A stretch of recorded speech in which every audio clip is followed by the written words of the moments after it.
Guys, ndoda kukutendai nerutsigiro rwamakandipa kubva ndichitangawo zvandaiita basa rangu. Ndakwanisawo kuti ndichange kaseo yangu, saka ndane kaseo yangu. Moya muchidi mutenga mota. Okay, follow me.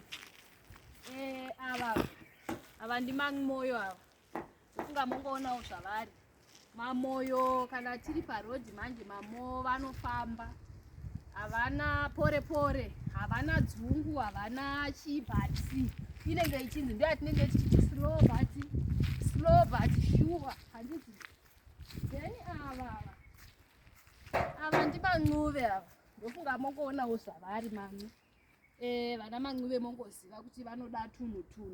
Mongoona kakushongedzwa kwavakaita.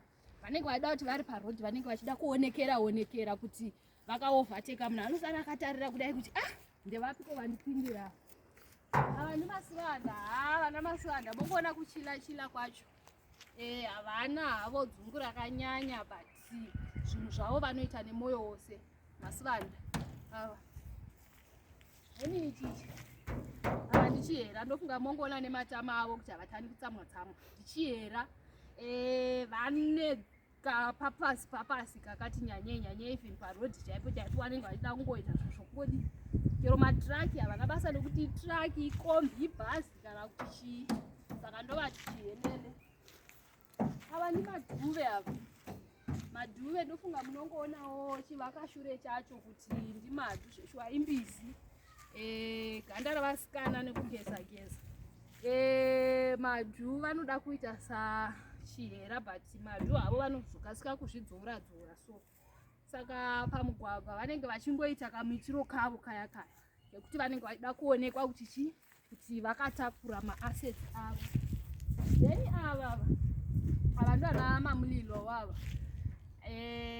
vanenge vachingobhaizira, vanenge vakamborobwa nababa, asi kuti vanoda kungoti vagadziriswe mbijana. Then ava vari panapa, ava ndihwesa, ndimambeva. Ava ndimambeva.